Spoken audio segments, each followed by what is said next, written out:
Halo, apa kabar? Saatnya Anda menyimak berita Sumatera Selatan bersama saya, Tia Anissa. Sejumlah berita menarik akan kami sajikan untuk Anda. Berikut 3 berita utama hari ini. Seorang pria tewas di Parit, diduga hirup aroma bensin dan tenggak miras. Petugas Dinas Sosial Kabupaten Pali mendata ulang penerima bantuan sosial. Rumah penerima diberi stiker keluarga miskin. Tak kapok, residivis kembali mencuri sepeda motor dan barang berharga di rumah tetangganya.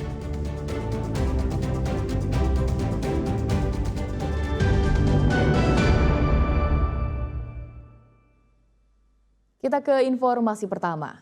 Kebakaran hebat menghanguskan satu unit rumah di kawasan padat penduduk di Palembang. Seluruh bangunan rumah ludes dilahap api karena penghuni tengah pergi sejak pagi hari.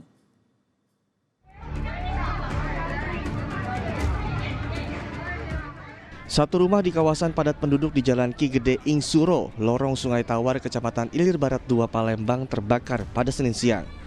Kebakaran sempat membuat warga sekitar panik karena api dengan cepat membesar dan menimbulkan kepulan asap hitam. Proses pemadaman api berlangsung sulit karena petugas pemadam kebakaran terkendala oleh akses jalan menuju ke lokasi yang sangat sempit. Sebanyak 10 unit mobil pemadam kebakaran dikerahkan ke lokasi. Setelah berupaya keras selama 1,5 jam, api berhasil dipadamkan dan dilokalisir sehingga tidak merambat ke rumah lainnya. Berdasarkan olah tempat kejadian perkara, kebakaran diduga dipicu oleh korsleting listrik mengingat rumah tersebut dalam keadaan kosong saat kejadian. Pada hari ini telah terjadi kebakaran di Jalan Sungai Tawar, RT 29, RT 06. Kebetulan rumah Bu Meli, umur 62 tahun. Asal api untuk sementara diduga dari listrik karena rumah tidak ada yang memasak, tetapi terjadi kebakaran. Petugas memasang garis polisi di lokasi kebakaran guna kepentingan penyelidikan. Kasus ini ditangani oleh Polsek Ilir Barat 2 Palembang untuk mengetahui penyebab pasti kebakaran. Muhammad Ardi melaporkan dari Palembang. Sesosok mayat pria ditemukan tewas di dalam parit di Palembang. Diduga korban tewas akibat mabuk minuman keras dan menghirup bahan bakar.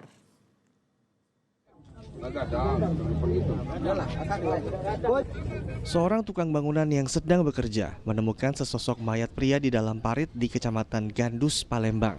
Sebelumnya warga telah curiga karena melihat sepeda motor korban terparkir selama berjam-jam di atas jembatan. Belakangan diketahui korban bernama Josandra berumur 23 tahun yang tinggal tidak jauh dari lokasi penemuan mayat. Pihak keluarga yang datang ke lokasi langsung histeris karena korban hilang sejak Minggu malam sebelum ditemukan tewas dalam kondisi mengenaskan. Polisi langsung olah TKP guna mencari barang bukti. Dari sepeda motor korban, polisi menemukan sebungkus minuman alkohol serta tutup tangki bensin yang terbuka. Diduga korban tewas akibat mabuk minuman keras ditambah efek menghirup aroma bensin. Kondisi itu membuat korban hilang kesadaran, terjatuh ke dalam parit hingga akhirnya tewas.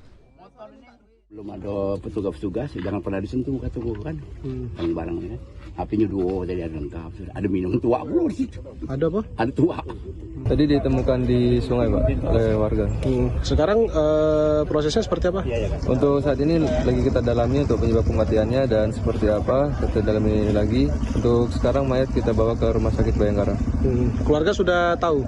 Keluarga sudah tahu dan ikut menuju Rumah Sakit Bayangkara. Guna memastikan penyebab pasti kematian korban, polisi membawa jenazah Josandra ke Rumah Sakit Bayangkara untuk proses visum. Muhammad Ardi melaporkan dari Palembang.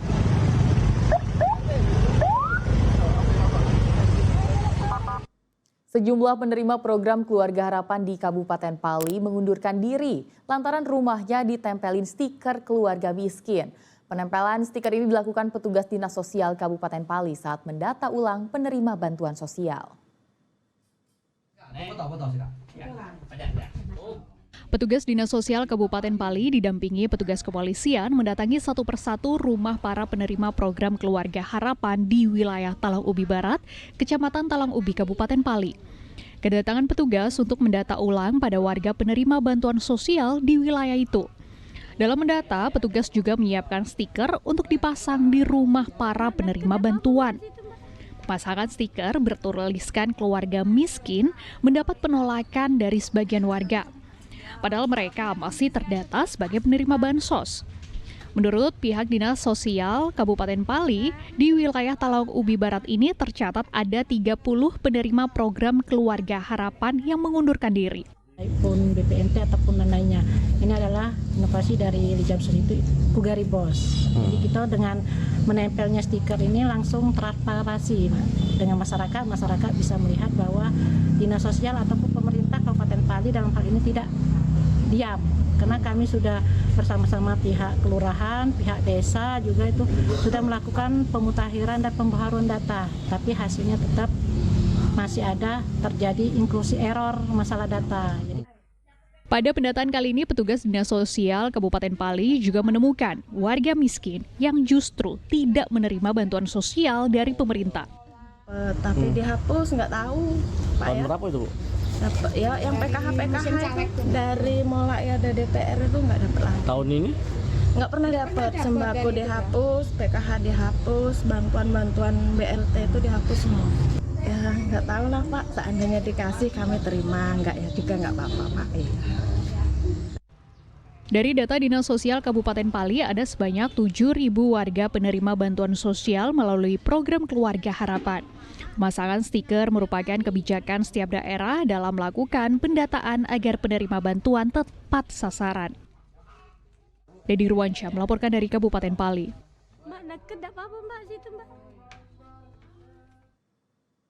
Rumah milik warga yang berada di wilayah Sako, Palembang dibobol pencuri. Atas kejadian ini, korban harus kehilangan perhiasan emas dan uang tunai ratusan ribu rupiah. Diduga pelaku masuk ke dalam rumah dengan cara merusak kaca jendela.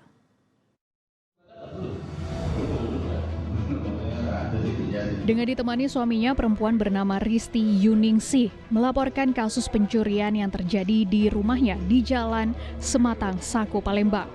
Atas kejadian itu, korban harus kehilangan perhiasan emas seberat 6,7 gram dan uang tunai Rp700.000. Diperkirakan total kerugian yang diderita korban mencapai 11 juta rupiah. Kasus pencurian ini baru diketahui korban saat hendak mengambil uang di dalam laci lemari pakaian. Namun korban terkejut saat mengetahui barang berharga miliknya sudah raib dicuri. Anehnya, pelaku seakan mengetahui tempat korban menyimpan perhiasan dan uang karena pelaku tidak mengacak-ngacak isi lemari. Pergi pegawai itu nak ambil duit cash di lemari, nampak dalam laci. Begitu dibuka, duit itu sudah ada katik lagi. Langsung aku buka isinya apa dompet, isi emas itu dompetnya ada, emasnya ada katik lagi. Emas sudah ada lagi gitu? Ada lagi emasnya. Emas itu diduduk di mana yuk? Di dalam dompet itulah. Di dalam laci lemari. Ada yang diacak-acak? Katik rapi. Rapi ya? Acak-acak. Nah itu ada yang dirusak tak pintu? Kaca nako. Yang udah kaca nako ya? Iya. Ada yang lepas ya? Korban menduga pelaku masuk ke dalam rumah dengan cara melepaskan kaca nako yang berada di ruang tamu rumahnya. Dedi Ruwansyah melaporkan dari Kota Palembang.